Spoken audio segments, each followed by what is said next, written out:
SBQ CQ Arizona, and welcome to another edition of Ham Radio and More. This is Len Winkler, KB7LPW. Today's show is brought to you by Wallpaper World, Showtronics, and Antennas West. Our guest in the studio today is the famous, well-known DXer, Len Finkel KY7M. Welcome, Lee. I'm glad that you came here. Glad to be here today, Len. We're going to talk about a bunch of stuff about DXing, contesting, and many upcoming contest events. Also, we'll have a couple of interesting trivia contests, so have those digits ready to make phone calls to get the prizes. We have some interesting stuff to give away. But before we talk to Lee, I want to remind all of you, our phone number is 241-1510, 241-1510. Or for you DX callers out there, call 1-800-293-KFNN. And yes, we'll gladly pay for the call, 1-800-293-5366. Call early with questions, or if you have an item that you want to buy or an item you want to sell, feel free to call us and we'll put it on the air. Call us anytime. Again, 241-1510 or 1-800-293-5366. If you have a QST or an announcement that you want to put on the air, just give us a call. Next week, the week before Field Day, which I know everybody is gearing up towards, our guest will be Jim Stevens from Antennas West. He'll talk about solar power used on Field Day, along with special antennas and stuff for Field Day.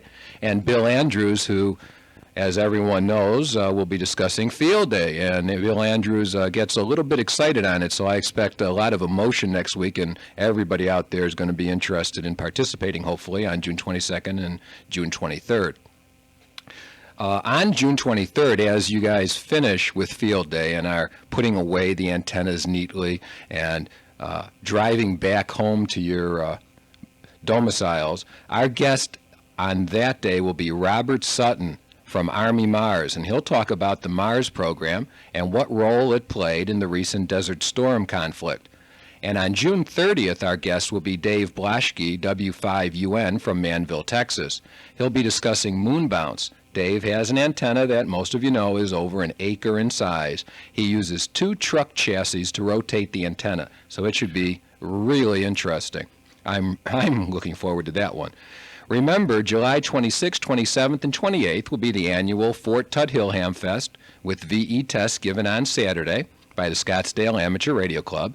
And for those of you who do not know, it's in Flagstaff, Arizona, and it's the largest hamfest in Arizona, so be there. A little later in the year, October 11th, 12th, and 13th, the ARRL Southwestern Division Convention, sponsored by the Scottsdale Amateur Radio Club, will take place. There will be a Saturday swap meet, a Barry Goldwater Shack tour, technical sessions, and more. So write those dates down, October 11th, 12th, and 13th, and be there. I was at the Scottsdale Amateur Radio Club meeting Wednesday night, and all were extremely excited about the upcoming Field Day. Wait till next week again. When Bill Andrews is here, you'll hear why everybody was excited. He's really up for this one. On Thursday, I attended the Central Arizona DX Association meeting and was extremely impressed by the huge turnout that they had and the superb program. It was very interesting looking at some DX slides, DXpedition slides, and just very, very interesting evening. They had over 70 people there, which I guess is about an 80% turnout of their organization. It's amazing. And next month, July 11th, they will have a dinner meeting.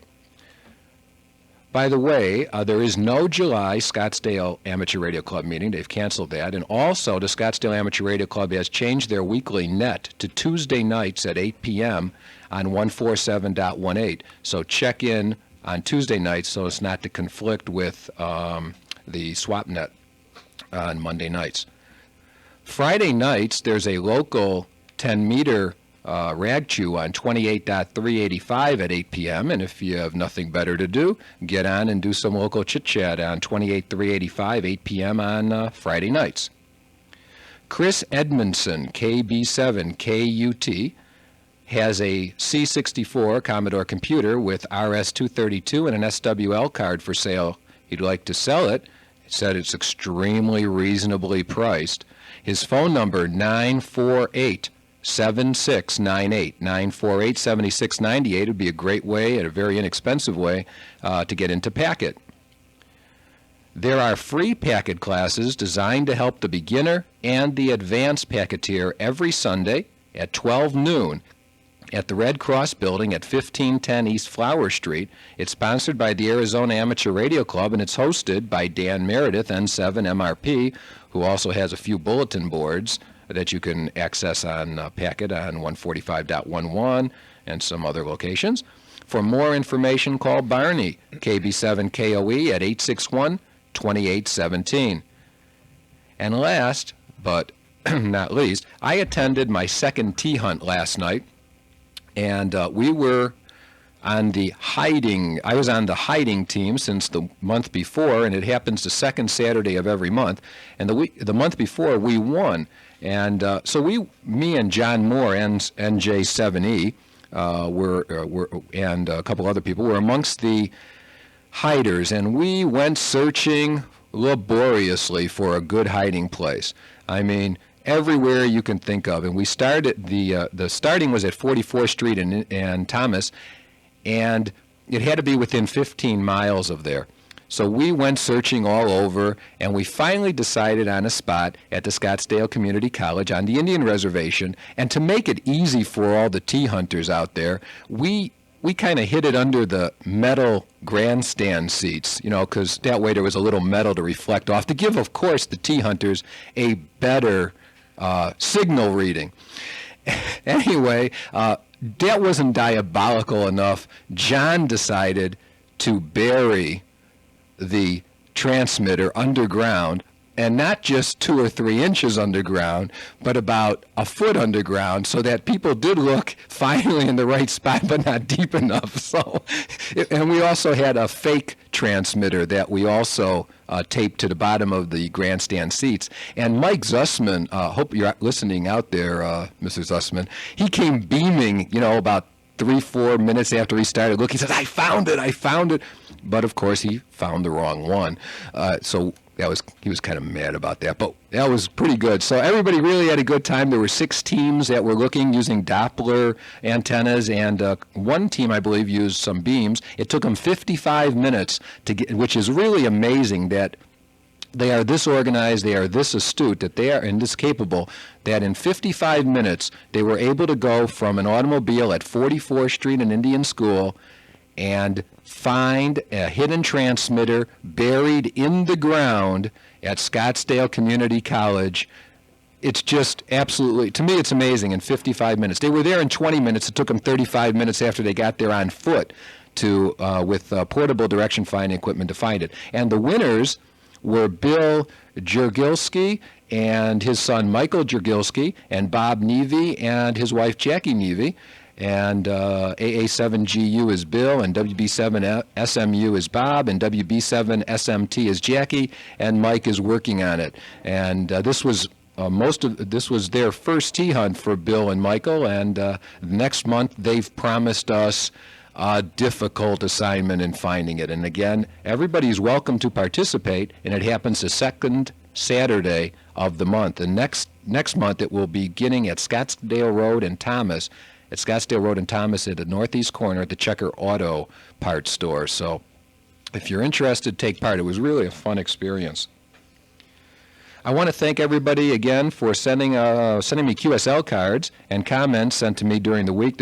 I received more cards and letters this week than I did ever before. I really appreciate it. Keep them coming. Next week, we will begin to draw a card each week for free gifts. So send in your QSL cards to Len Winkler in care of KFNN, 4800 North Central, Phoenix, Arizona, 85012. Remember, in addition, I'll send back to you a KFNN KB7 LPW QSL card to all that send me a card. So keep those cards and letters coming. I'd like to take a moment to talk about Wallpaper World. Wallpaper World has 6 locations in the Valley, and each store has trained interior design consultants to assist you free of charge in selecting the wall covering, the fabrics, and the window coverings that will fit your individual requirements. With over 400 in-stock wallpaper patterns, more than 1,200 wallpaper sample books, their own window blind factory. That's right, they produce their own mini blinds, verticals, and plated shades, as well as a separate factory that produces their own custom wood shutters, along with distributing all the name brand window dressings like Duet, Levalor, Kirsch, you name it, they have it. Wallpaper World is by far the leader in home decorating in the Valley. They're also the low price leaders. They have a guarantee that they'll beat, and not meet, but beat, any price deal you can get on wallpaper anywhere in the United States. So why shop anywhere else? And don't forget, if you mention Ham Radio and More, you save an extra 10% off their already low discounted prices. So shop the Wallpaper World near you, and there's one in Scottsdale at Scottsdale Road and just south of Camelback, in Paradise Valley at 40th Street and Greenway, Northwest Phoenix, 43rd Avenue and Bell, in Central Phoenix at 30th Avenue on Thomas, in Chandler at the northwest corner of Dobson and Elliott, and don't forget their new store at Stapley and Southern in Mesa. That's Wallpaper World. If you have any questions, you can call 678-1234. And Wallpaper World, where selecting wallpaper and window treatments is an enjoyable experience. And now on to the show. Lee Finkel, KY7M. Lee's interest in ham radio goes back to the 1960s when he first saw a radio station at a friend's house, and after some shortwave listening on a little Allied radio span master he built from a night kit, Lee decided he wanted to be able to talk back to the hams he heard on his shortwave radio. Lee was first licensed in 1962 at a very young age in Chicago, and he moved to the Valley in '81 and changed his call from N9BT to KY7M. He's a past president of Central Arizona DX Association, a past secretary of the Scottsdale Amateur Radio Club, and his main interests in the hobby are contests and DXing. He's won a number of awards for his contest efforts over the years, and his contest scores regularly place him with the best operators in the country. Among his achievements in contests are 2 top 10 finishes in the ARRL CW sweepstakes and 2 number 1 scores in Zone 3 in the CQ Worldwide CWDX contest, including this last November. He was a member of the multi team, which we'll get into later, that set the current North American record score in the CQ Worldwide CWDX contest at KP2A in the U.S. Virgin Islands in 1988. Welcome, Lee, and before anything, all these people out there that don't know what we're talking about, what is DX, what is contesting, and how do the two relate? DXing relates to the chasing of countries. There are quite a few hams around the world who enjoy collecting cards confirming contacts with different countries. And DX refers to distance, so the term DXing relates to the distant countries and trying to find the new ones or very rare ones. Some of them are classified as countries, but they're really just islands that have a few penguins living there most of the time.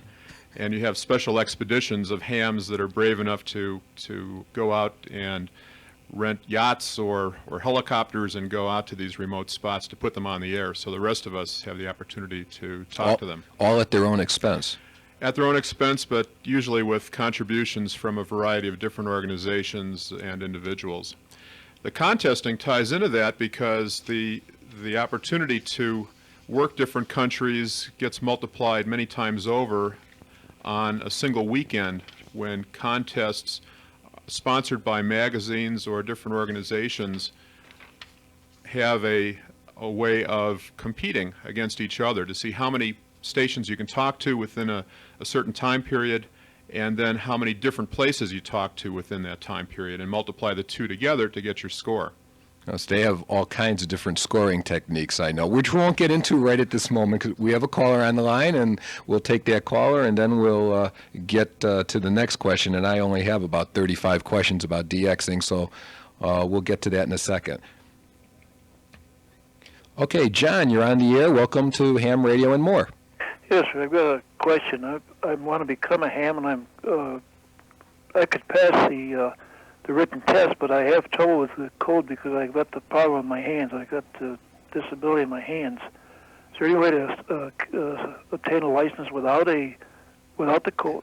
Yes, since February 14th to be exact, there is a new technician, no code, a technician license, and that is pretty easy to obtain. What you need to do is pass the novice, what was the novice and the technician theory questions, rules and regulations basically. It's a 55-question test when you add the two together, and if you pass that, that gives you all technician privileges, which permits you to do everything over 30 megahertz, which permits you access to 2 meters, 440s, and everything else. Yes, Lee? There's also some new provisions on people with disabilities. But you have to pass the 5-word code before you can go any higher on the disability. That's the requirement on that. The disability is after you pass the 5-word code. I'm pretty sure of that. In other words, if I could pass 5 words a minute, I could go on to. I couldn't get a general, but I know. Well, yeah, if you can pass the 5-word a minute plus the theory for the novice and the tech, and also pass the theory for the general, if your doctor, and I'm not sure what other letters you have to have, but if your doctor basically writes a letter, you will be able to get a general and even an extra class license because of a handicap or an impairment.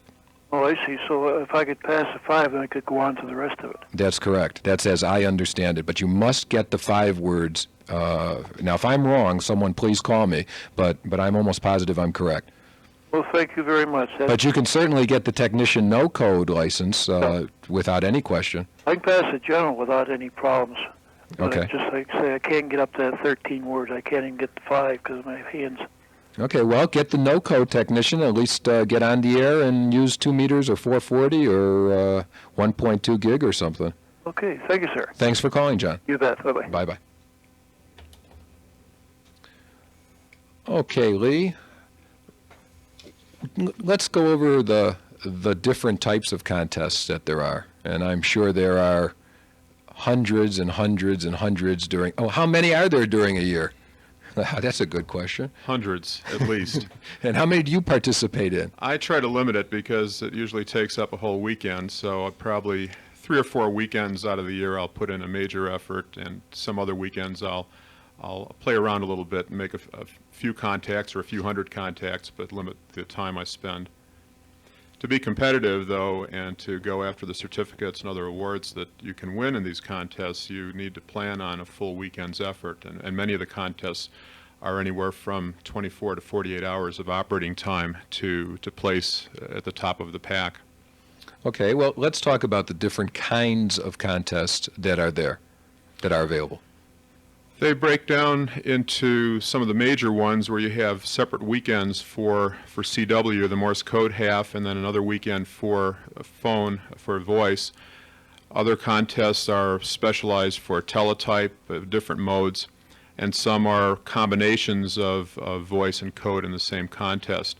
They range anywhere from localized state QSO parties where you try to work all the counties in one state, to domestic contests that are competitions usually here among hams within the 50 United States and Canada, to the worldwide competitions that are sponsored by CQ Magazine in October and November, where you get everybody in the world competing against each other, collecting the different countries as multipliers, and then they have a WPX or prefix contest where you collect different prefixes as multipliers, and that's in the spring and summer months.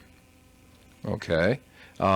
So there's voice contest. Are there any like a RIDI or there are a RIDI? There's a RIDI contest today, isn't there? There's a one that's sponsored by I think it's the Australian or the somewhere down in Oceania, the RIDI contest.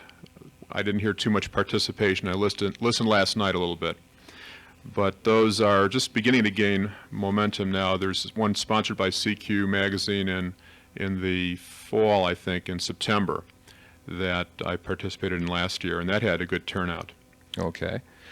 We have a little trivia question for everybody out there, and the prize today is really something neat. Lee, along with being a DXer and a contester, and of course an avid ham, has a little business where he makes and sells interesting T-shirts. And we have a DXer's excuse shirt. And I'm holding it in my hand here, as you can all see. All pull your radios closer so you can see this. And there's things like excuses why you didn't get. It's sort of like a fisherman that didn't quite get the fish. And it's like, my antenna isn't high enough. It's only a hobby. The band was too long, too short, too noisy. It was closed, etc. Anyway, it's a $15 value. And Lee, let's give the question, and the first person with the correct answer will win this T-shirt. It's a two-part question. I brought with today a first-day cover from the amateur radio stamp that was issued a number of years ago. It commemorated the 50th anniversary of the American Radio Relay League, and the question is, what was the denomination? How much did one of these stamps cost? And second part, what year was it issued in? Okay, so the first person with the correct answer to tell us what denomination the stamp is and in what year the stamp was first issued will win the T-shirt. Our phone number, 241-1510, 241-1510, or 1-800-293-5366. So I see callers lining up, so hopefully we'll get a correct answer. Don't hesitate to call, though, because we've been known to get 15, 20 answers, and everyone is wrong. So, again, 241-1510 if you know the denomination of the stamp and the year that the stamp was first put out. Is there a strategy, or what is the strategy that you need to compete in contests to win? I mean, I can just see I'm ready to key to microphone and win, and I don't even know what to say. So what do you need to know before you go into a contest? Where do you find out that there is a contest, the rules of the contest, and the strategy to win the contest? The contests are listed in most of the national magazines each month, and you can check in CQ or QST to see what the upcoming contests are. I think they each have a contest calendar section. And a month or two ahead of time, they'll also have a brief summary of the rules for the contest, so you can have an idea of what you need to have as an exchange to send and receive in the contest, and it also gives you the information to make up log sheets or to know what kind of computer program you need to operate in the contest. More and more of the contests now are being done on computer by the more serious operators. Everything's logged online, and you have a running score. You know how many contacts you've made, what your rate is for the number of contacts in the last hour, and you know what multipliers you still need in the contest. So that makes it even more exciting because you have immediate feedback on how you're doing. Strategy covers a lot of different areas because to be successful, you have to have an operator who's experienced and has some idea of how to compete on a national or international level to the point of possibly winning or placing high enough in the contest to make it a successful effort, and have a station that's capable of competing at that level. But there are other ways of approaching it, which is trying to better your own score from last year or the year before to try and have a personal record. So there are a lot of different approaches, but the strategy is trying to be as efficient as possible in the way you operate to make as many contacts as you can, which requires limiting the amount of time that each contact takes, and also having a knowledge of the propagation so you know where to point your antenna at different times during the day and night, and also having the ability to be efficient in your station, to be able to eat at the right times and sleep at the right times, to do when those things. The band is the quietest. Generally, when you talk to another station, or not talk, but work is what I guess the DXers would call it. When you work another station, what information is generally transmitted between the two of you to authenticate or whatever a station contact? It's very quick. It's a signal report and usually some piece of information. In field day, for instance, it is the number of transmitters, the class, and the state. So it's going to be 4A Arizona for the Scottsdale Club. Very quick exchange. In the CQ Worldwide contest, it's a signal report 599 in the zone, which here is 03. So it's 5993. And that's all you have to say. That's it. You log the contact, you move on to the next station. So is it unreasonable to have 100 or more contacts by yourself in 1 hour? Not unusual at all. When the rates are good, the bands are good, the station is working, and you're really cooking, then you can do 100, 200, even more is possible depending on the location. If you're a DX station and you're in a rare place, rates over 200 an hour are certainly possible. And if you were going to think back in your DXing experience, do you have logged on that you've done 301 hours? Has there ever been an hour that you remember the most you've ever had? Well, the most exciting contest for me was the contest in the Virgin Islands at KP2A, which is on a hilltop overlooking the Caribbean. It's a beautiful location, and you can almost see Europe from up there. It's much closer, certainly, to Europe than we are out here on the West Coast. So the signals are very loud, and the saltwater conducts them very well as the signals come in. I had a few hours there on Morse Code that were up close to 200 per hour. Wow. Working into Europe. Wow. And what speed do you normally CW at? I mean, in contests, anywhere from 30 to 40 words a minute. Oh. But again, starting out, there are contests like the Novice Roundup, like Field Day, where you can get into it. We'll talk about those in a minute. We have a winner online, and I'd like to go to him right now. Roger Hightower, N7M PMR in Mesa, Arizona. I hear you're the winner. Welcome to Ham Radio and More. Well, thank you, Len. Thank you. Roger, what's the answer? Lee is patiently sitting there hoping you have the correct answer, which I know you do because I know Ray is a good screener. Yeah, it was a 5-cent stamp, and it was issued on December 16th, 1964. Sounds good. Did you ever see one of Lee's T-shirts? No, I haven't. You're going to really enjoy it. The only thing I have to tell you is you have to pick it up at the station. Is that a problem? That's not a problem at all. Okay. But it's really kind of neat. It's in a couple of different colors, and they are available. Just a little plug for Lee here. They are available. He sells them for $15. If anybody's interested or wants more information, they should write to Lee at Post Office Box 14455 in Scottsdale, 85267. Scottsdale, 85267. That's Post Office Box 14455.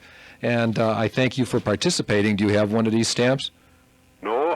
In fact, I remembered that the stamp was on the cover of the June issue of 73 magazine. Well, actually, I know at the Scottsdale Amateur Radio Club meetings, we have a member who works at the post office, and she brings a T-shirt for sale every month, and it's a T-shirt with this stamp on it. So, I guess it's an impressive stamp. It's nice that the U.S. Post Office has thought that ham radio was interesting enough at some point to put a stamp about it. That's right. Okay. I've seen the T-shirts too, but I don't have one. Okay. Well, neither do I. But you'll have a Lee Finkel. Are you a DXer? Oh yeah. I'm working on it. 322 confirmed countries yet? No. Confirmations are hard. I've got 108 countries and only 34 confirmed so far. I've only been doing it about 4 months. I recognize the call from the packet cluster. Yeah, I'm on it right now.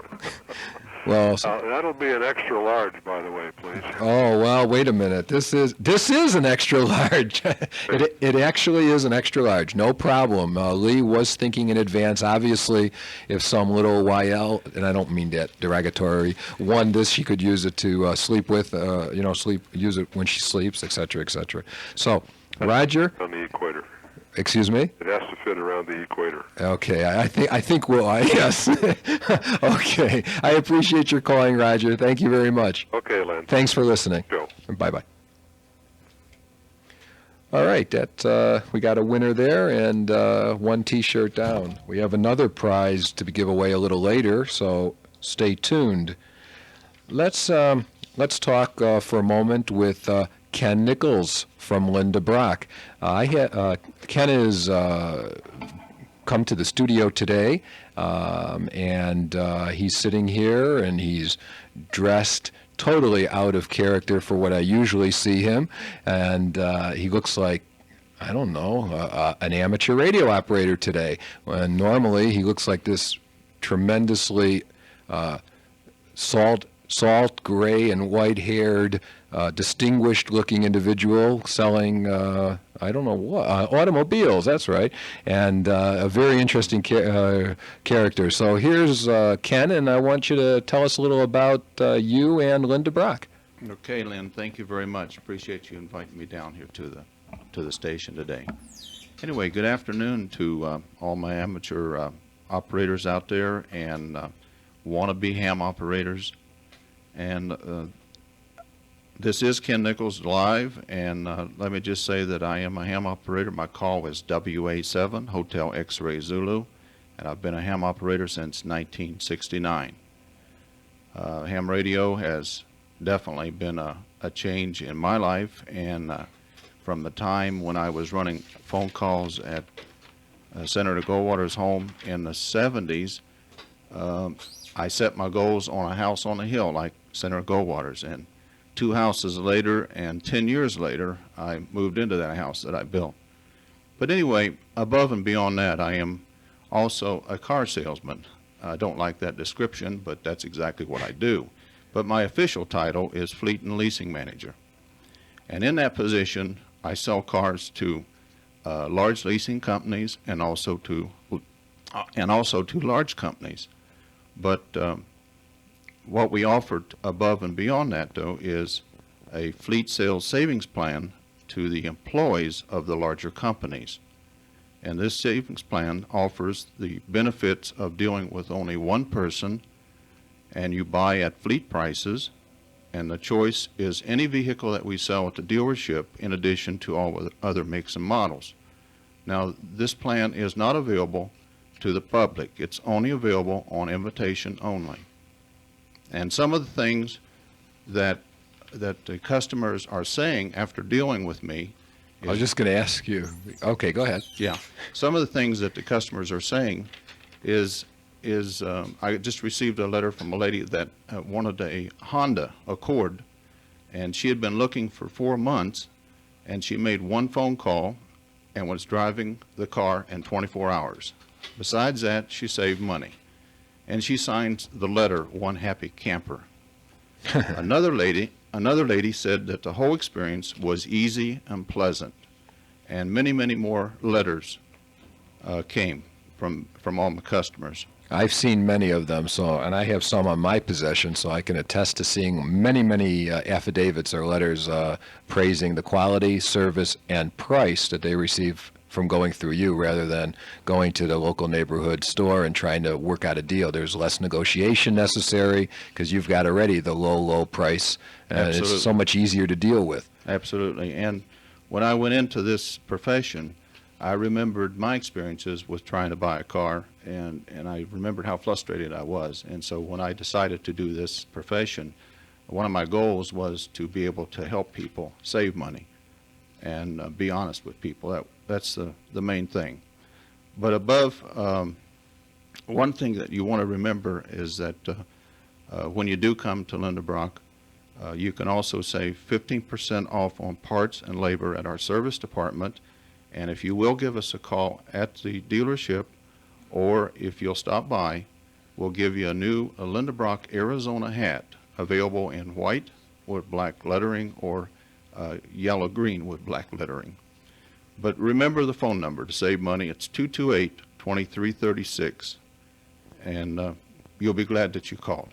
And absolutely, if you need to buy any kind of a car, whether it's one of the 4 brands that Lindenbrock has or any brand whatsoever, call Ken. I mean, whether it's a Jaguar or a Honda, as he said, or any other brand, or any vehicle, a truck, etc., call Ken Nichols at Lindenbrock, 228-2336. Set up an appointment to come over there, and he can have stuff ready for you in a low price, and you'll sign on the dotted line because the price is right. And Lindenbrock is located at 6601 East McDowell. So, and I had service done there and was extremely satisfied. And don't forget the 15% discount. Thanks, Ken, for coming down. Thank you, Len. Appreciate it. Thank you. Okay, next, let's get into what type of contest do you find to be the easiest one for a new person? Okay, let's take this new person that just got his novice license. Okay, now he's a novice. Well, obviously you said there's a novice roundup, so he can participate in that. Are there other contests that he can participate? What is the novice roundup? What should he do to, first time he's going to key to mic to start a contest, what should he do? What should he be prepared for? How should he do it. What words of encouragement and advice can you give? The Novice Roundup's sponsored by the American Radio Relay League, and the rules are printed every year in QST, so the first thing would be to study those rules. I don't remember exactly when that contest occurs, but it takes place over a period of at least one full week, so you have lots of time to get on the air and make contacts with other stations. And it's open to not just novices, but to all hams that have privileges on those frequencies. So so it's not a novice-only contest, it's on novice-only frequencies. Right. Okay. Right. In fact, I think there's awards for general and above hams who work the novices during that contest. Which is basically 28, what is it, 1 to 28, 5, right? I think that's right. I haven't studied for a while. You don't work those novice bands. Huh? That's what the voice privileges are, but there's no, CW is 28.1 to 28.3. Right. CW on 15 meters sure. and 40 and 80 meters also. Okay. But that's a good one. And then field day is a good place to get started, not only to operate a little bit yourself at a novice station, which many of the clubs have. Scottsdale Club will have a novice station at their setup, but also to watch more experienced contest operators and just observe their technique, and that's a great way to learn also. Okay, and so the novice roundup would be where they should begin. I think so. That's a good place. Is there, okay, now there's a lot of people getting licenses now, like John that called, and he may get a no-code technician license. Are there any contests that a no-code technician person could participate in? Are you aware of? Yes, there's a number of VHF, UHF contests where you can go out with groups, go mountain topping, go find a mountaintop. What does that mean? You go find a mountaintop and take your antennas. It's like another field day. You take your antennas to the highest spot you can find, and you try to work as many stations as you can within that time period. And the multipliers are grid squares. They have the country divided into these little pieces that they call grid squares, and that's the multiplier for those contests. So, do you know when any of those are, or I no? Didn't bring a schedule You don't with me participate in those either. What do you which one other than field day, which ones do you definitely participate in? Make sure that you plan in advance. I know we were talking when I started about the multi group or whatever, and you want to discuss a little about what that is, and obviously you must participate in that. The CQ Worldwide is the ultimate contest every year, at least for most DXers and most contesters. It has a CW portion. The end of November usually falls on Thanksgiving weekend, unfortunately, but it's the one of the big ones. And then the phone part of that contest at the end of October. That's one of my favorites. The other is the ARRL's sweepstakes, which is a domestic contest, the U.S. and Canada, and I've been participating in that one for many, many years. And it's always a challenge to see how well you can do in the first hour and whether you can beat your own records from previous years. The multi effort down in the Virgin Islands raises a question of categories in contests, because you have a number of different categories for entries. You can be a single operator, you can be what they call a multi-single, where you have several operators on one transmitter that split up the operating and the logging chores, and then the ultimate category is the multi-multi, where you have multiple transmitters and a whole team of operators. That year down in the Virgin Islands, we had transmitters in 5 different bands or 6 different bands at the same time, and we had a team of about 15 operators. Well, I know that I saw that movie about Team Finland. They had, how many, about 30 operators, 20 operators, something like that? 20 or 30 at least. And they had 16,000 QSO. I remember the number was staggering, and yes. $750,000 they spent on this. Well, it doesn't have to be that extreme, but the year we set the record down there, we had 4,000 contacts just on 20-meter CW alone. Okay, I need to take a moment to talk about Antennas West. Jim Stevens from Antennas West, KK7C, with a phone number of 1-800-926-7373. That's 1-800-926-7373, Antennas West. I want to talk about a couple of their products. We're talking about QSL, that, to confirm a contact in a contest. We send a QSL card, which I'm asking all you people to send to me, and we'll draw next week for contests, for gifts. But QSL cards are an item that Antennas West produce, and if you mention ham radio and more and order 100 of them, he'll give you 100 free. So that's a pretty good deal. Just mention ham radio and more, and he'll give you an extra 100 free QSL cards. Also, their QRV DX half-square antenna fits in. He makes a DX antenna for 10 meters, 15 meters, 20 meters, and 40 meters, and actually those can all be modifiable for the next higher work bands. The instructions are supplied. He'll give you a discount of $5 off his normal price if you mention ham radio and more.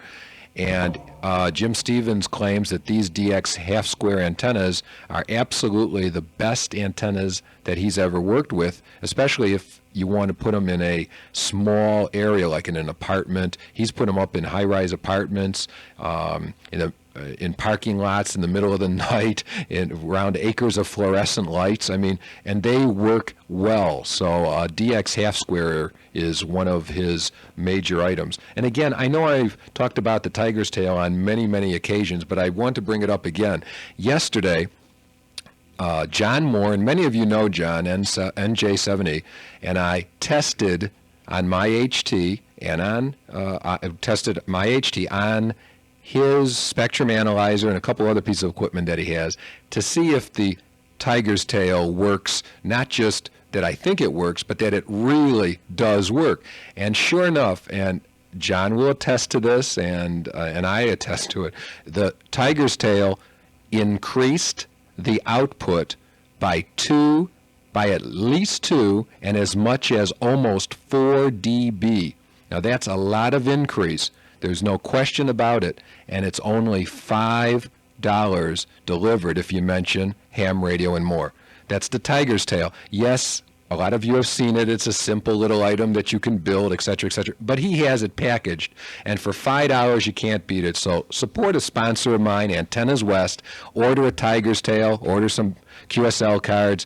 If you need a antenna, order a QRV DX half square. But call Jim at Antennas West, 1-800-926-7373.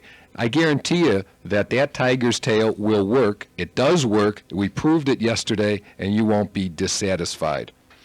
Ken is still here, and I'm glad he is. I didn't want him to leave. And we have a trivia contest. Now, this is a toughie. Now, I don't know if we'll get many calls on this, but maybe somebody out there will be able to win this. Ken has brought one of these caps along with him. It's a beautiful Linda Brock cap, which is absolutely magnificent. It's complete with nylon braiding. And I mean, this isn't just a cheap, chintzy little cap. I mean, this is a real, but it's a tough question. The question is, now our phone number is 241-1510. That's 241-1510 or 1-800-293-5366. And here's the question. Now, I know you could probably all have to go to your reference libraries, but this is the question. Name the product that Ken Nichols and Linda Brock sells. Name the product that Ken Nichols and Linda Brock sells. Now, I hope somebody can call with the correct answer, and we do have a cap, and it is really a pretty cap. While the phones light up, maybe with somebody who might have an answer, what is QRP and QRP contesting? It's contesting with low power. QRP refers to, I think, anywhere from 10 watts on down, and there's separate categories in a lot of the contests now to encourage QRPers to participate. They get separate awards for their category, and it's a real challenge in some of these contests to get on with 1 watt or 5 watts to try and work countries around the world, but some of them are very successful. Like with anything else in ham radio, the antenna makes a big difference when you're running that kind of power. Do you ever contest QRP? Or are you full legal limit? I'm not full legal limit from my home station. I have an amplifier I use some of the time that runs about 1,000 watts, but when I operate from some of the other stations with bigger amplifiers, I'll run the legal limit. I haven't tried QRP yet. It's one of the future events that you're gonna. When I've accomplished everything else, sure, I may try that. I wanted to mention one thing too about contesting. It's in Europe and around the world. It's known in some places as radio sport, and it's actually looked on as an athletic activity almost. And one of the interesting things is that last year, for the first time it was an event in the Goodwill Games where you had two-person teams from around the world competing against each other, trying to have a level playing field with the same kinds of stations, and these two-person teams competing against each other. So that's maybe the next level we're going to see radio contesting go to around the world, to have it become an Olympic event even as time goes on, and that's very exciting. I'm glad you mentioned it, because that was something I wanted to bring up and I forgot about, so I appreciate that.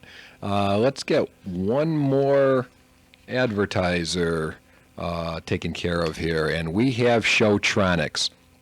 Now, I know a few people who have actually gone to Showtronics since I started talking about them and have purchased a computer setup, printer, some other equipment from them, software.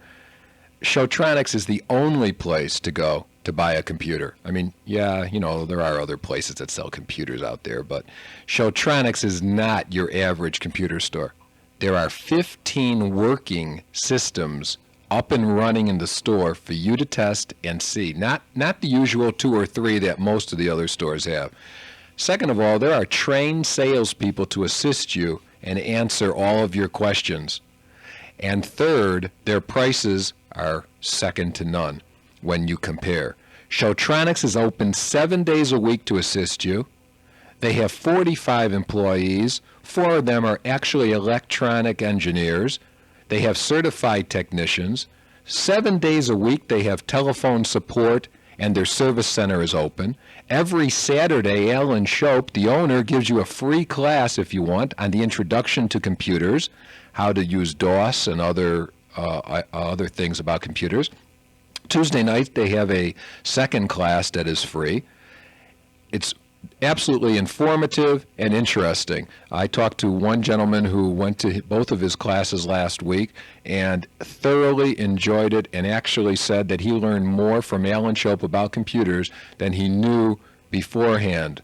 So, I mean, he learned more in 2 days, basically, of learning than he knew in his previous life, which is fantastic. A few more notes. If you just drop into Showtronics and mention this show, Ham Radio and More, you'll receive a free box of computer discs. A free box of computer discs just for stopping in to Showtronics. And call them and sign up for a free Saturday class. Oops. And lastly, remember, if Showtronics has an item in stock, if they have an item in stock, they absolutely, positively guarantee to beat any competitor's price. Why shop anywhere else? Lowest prices, a free box of diskettes, free classes. That's Showtronics, 1831 West Rose Garden Lane, 2 miles north of Bell Road, off of 19th Avenue, or 256-2266. That's 256-2266. Showtronics. The more you know about computers, the better Showtronics looks. Lee, are there any publications about contest operating you can suggest to listeners? The best one, I think, is a monthly magazine that comes out called the National Contest Journal, and it has all the latest. We have scores that are printed from the latest contests and all kinds of hints about how to have an effective contest station. So it's a great resource to learn about what other people are doing to make their stations more effective. It's put out by the American Radio Relay League. They took it over a few years ago, so it's advertised in QST. So you would contact the ARRL in order to get it? Yes. Okay. And then there's a book that's called the Contest Cookbook that's been out for a number of years, and it also is a collection of hints from world-class contesters about how they've been successful and how they've set up their stations to be more productive during contests. Okay, one thing I haven't talked about is what is a special event station, and how does that fit into contesting? Well, special events can be a variety of things, commemorating different historic events or a variety of things, and what happens is a club will set up their station at a historic site or at whatever the commemorative event is at a ham fest, and will provide some kind of certificate or special QSL card for contacts with that station. And people that operate the station do it contest style, generally trying to make as many contacts as they can while they're on the air. Okay, we have a winner of that extremely difficult question, and let's get to the phone here. Hello, welcome to Ham Radio and More. Hello, Len. Oh, Nick, W7MD, you know the answer? Oh, I have a suspicion it's probably this tough four-letter word, cars. Well, the cap, Nick, is really kind of nice, and it was just a little item that Ken brought, and just wanted to find a simple, easy way to give another plug to Ken Nichols. And what is your phone number, Ken? You want to give that again? Yeah, the phone number is 228-2336, and we appreciate his call. Okay, Nick, we have your cap here at the studio, so if you want to stop down during the week and pick it up, we appreciate you listening and calling in. Okay, Len. Okay, and knowing the answer. Well, it didn't seem all that hard. You did have to check your reference library. Well, it was only the third reference I checked. Oh, okay. No wonder you were the first caller. Okay, they're all still looking now. Okay. Thanks a lot, Nick. Thank you. Okay, bye-bye. Okay. Well, a little levity helps. Lee, do you have any ultimate goals for your future contest operations? Sure, I'd like to travel to some new places around the world and operate from the other side of things. It's quite an eye-opener to be on the DX side in a contest, because you're much more popular than you are in the United States. And even from the West Coast, it becomes more difficult. The East Coast has a great advantage in some of the international contests because they're so much closer to Europe. And Do you want to explain to the neophytes out there who are not really aware of it, or the reason why someone in Russia or someone in some obscure Penguin Island or something doesn't really care as much about having a United States contact as we care to have theirs? Well, it's strictly a numbers game, because we've got a few million operators in the United States, and there are 500,000. That's better. Okay, but still the largest number in the world, I think. Although Japan's probably a close second these days. But the opportunity to work countries where there's maybe one active ham or 5 active hams generates large pileups where you have hundreds of stations or thousands calling that one station. And so it's very easy to run up a big score in a contest when you're that popular. And what would you say is the most obscure country, or what is the most obscure country or card that you have, that you've received? Because like that other caller said, sometimes it's easy to get a contact, but it's harder to get the confirmation. And that's something we don't have time to discuss, how to make sure you get those cards. But which confirmation card from what country would you say is the best one you have, or you prize the most? Well, the couple that I prize are Bouvet Island and Peter One Island, which are out in I think the South Atlantic somewhere. And we're just on the air for the first time ever a couple of years ago, or the first time in many, many years. There's a big wait right now for Albania and a couple other countries that haven't been on the air for many, many years. Burma's another one. Let me tell you, the one thing I think that's intriguing about DX, and what's really interesting about not so much the contesting, but DX in particular, is learning geography. I mean, you talk to these places, you have no idea where they are. You have to look on a map and you find out. And it's great for children, great for kids to learn about where countries are, and to just talk to these people. And you can get pen pals if they have the time, I suppose. It could become interesting for children. Okay, I have a phone call here, and Pauline N7NNL. Welcome to Ham Radio and More. We have a couple minutes. Thank you. I just was listening to you, and I thought it was so interesting. And I have had my general for 2 years and my novice for 3. And I just love this stuff. The first exciting one I got was Indonesia. And now I just got a card from Costa Rica. And I just enjoy, mostly I'm trying to get worked all states on 10 meters. Oh, and that's all, I guess. Okay, do you have your radio on?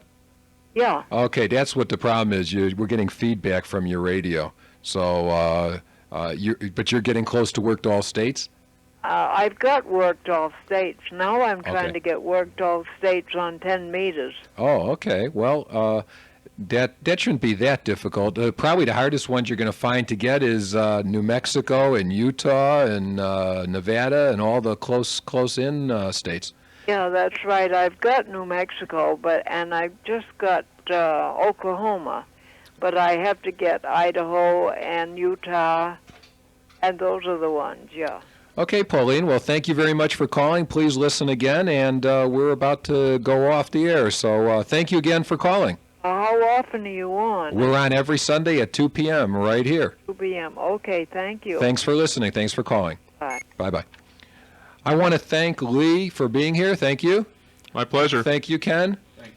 And very informative. I want to thank Showtronics, Wallpaper World, Ken Nichols, and Antennas West.